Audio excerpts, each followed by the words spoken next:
इतनी देर कर दी आने में, अब जल्दी से इस शहर से निकलो, कहीं कोई हमें देख ना ले। शहर? तुम घर से भाग आई हो? अगर तुम्हारा ऐसा कोई इरादा है ना तो मैं तुम्हारा बिल्कुल साथ नहीं देने वाला।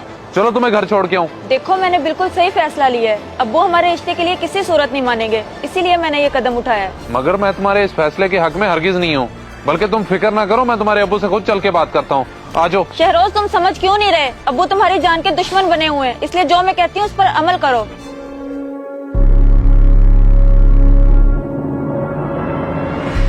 है ये लड़की? ये कहीं अजीज अंकल की बेटी तो नहीं?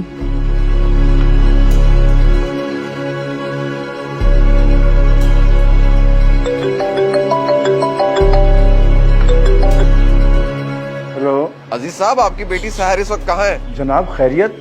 मेरी बेटी तो सुबह से कॉलेज गई हुई है। जनाब, वो कॉलेज नहीं गई बल्कि बस स्टैंड पे किसी लड़के के साथ ठहरी है। माजरत के साथ मुझे लगता है वो कहीं भागने वाली है। ये आप क्या कह रहे हैं? होश में तो हैं आप? मुझे जो नजर आया मैंने आपको बता दिया, आगे आपकी मर्जी। ओह मेरे खुदाया, अच्छा तुम उन पर नजर रखो, मैं अभी आया।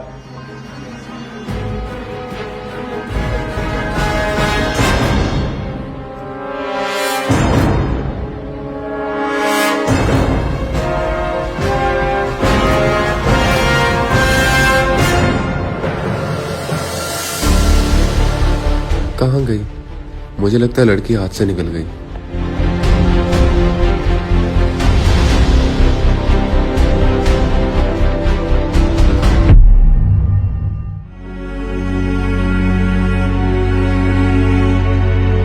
अजीज भाई,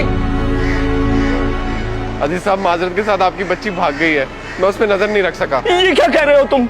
नजर नहीं रख सके? ओ मेरे खुदाया, अब क्या होगा? जब मैं आपसे कॉल पे बात कर रहा था वो उसी दौरान भाग गए।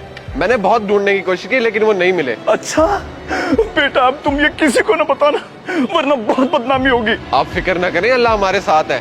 चलें अब करते हैं कुछ।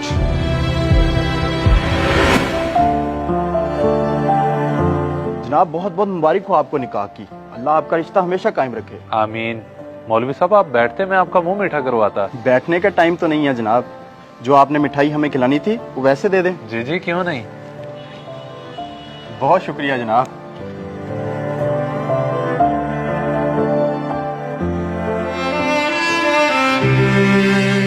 लो सहर, निकाह तो हमारा हो गया, लेकिन मैं सोच सोच के परेशान हूँ कि हमारा गुजारा अब होगा कैसे। आप अल्लाह का शुक्र अदा करें कि हमारा निकाह हो गया, और कैसे गुजारा नहीं होगा। तुम खुद ही देख लो, ये मकान हमने किराए पे लिया है और अभी मौलवी को निकाह की फीस भी दी है। नौकरी मेरी कोई है नहीं, आगे गुजारा कैसे होगा। पैसों की क्यों फिक्र करते हैं आप, और नौकरी भी हो ही जाएगी।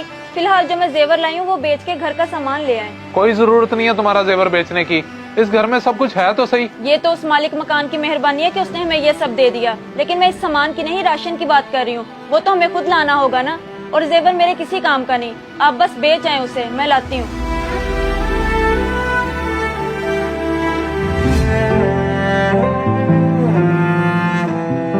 साहब, यूं रोने धोने से कुछ नहीं होगा।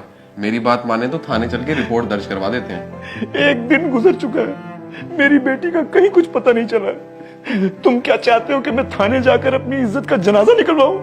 नहीं जाऊंगा मैं वहां। अच्छा, आप ना जाएं, लेकिन अल्लाह पे भरोसा रखें और मैं अपनी पूरी कोशिश करूंगा उन्हें ढूंढने की।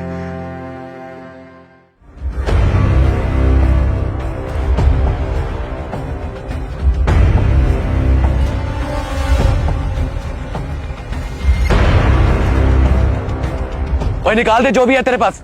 देख रहे हाथ में क्या है मेरे?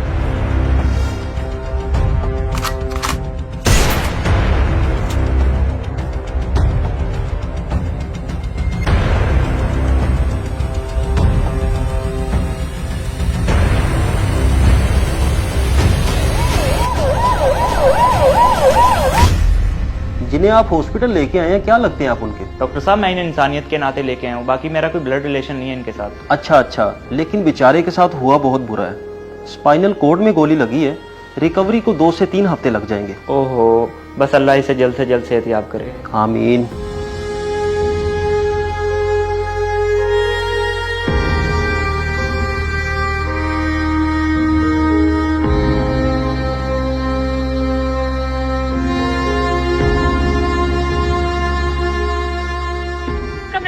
नंबर इस वक्त बंद है, पर बराए मेहरबानी कुछ देर बाद कोशिश। अब तो नंबर भी बंद है, कुछ गलत ना हो गया हो, या अल्लाह सब खैर हो।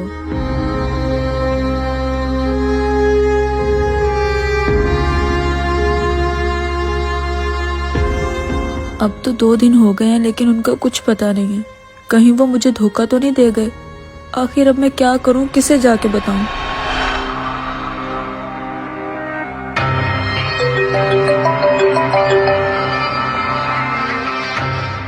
अब्बू मैं आपकी बेटी सहर बात कर रही हूँ। सहर बेटी, तुम कहाँ चले गई हो अपने बाप को दुख देकर?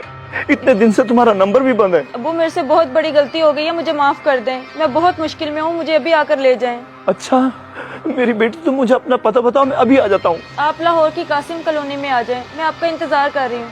ठीक है मेरे बच्चे, मैं अभी आया बस।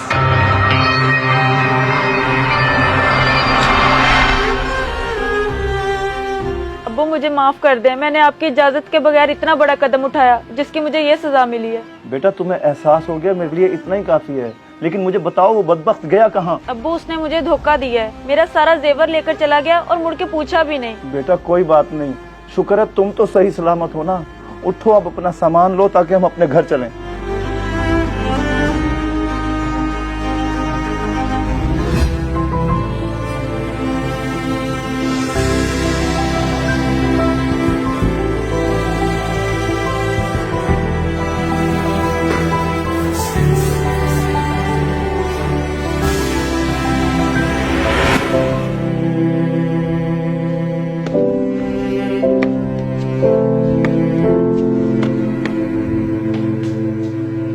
ओ भाई तुम कौन हो? मेरे घर में क्यों घुसे चले आ रहे हो? मैं अपनी बीबी से मिलने आया हूँ। सहर, सहर, कहाँ हो तुम? अच्छा तो वो तुम हो जिसने मेरी इज्जत को मिट्टी में रोल दिया है। नहीं नहीं जनाब, मैंने आपकी इज्जत को मिट्टी में नहीं रोला। मैंने तो शरई तरीके से उससे निकाह किया है। लेकिन ये सब तूने मेरी मर्जी के खिलाफ किया है। अब अगर आ ही गया तो चल मेरी बच्ची को तलाक दे।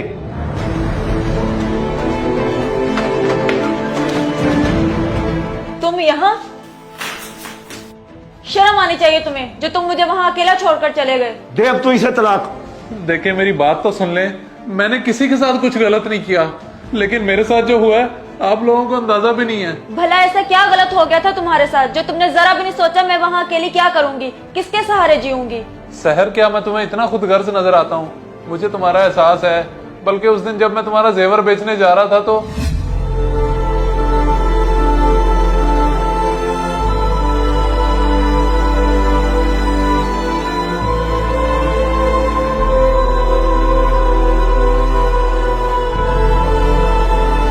फिर मैं अस्पताल बेबस पड़ा रह गया, लेकिन किसी ने मेरा हाल नहीं पूछा। अब आप लोग ही बताओ इसमें मेरा क्या कसूर है? अगर मेरी कोई सजा बनती है तो दे मुझे। ये तो बहुत गलत हुआ हमारे साथ। अब्बू क्या आप ये सब सुनने के बाद इन्हें माफ नहीं कर सकते? कैसे माफ कर दूं?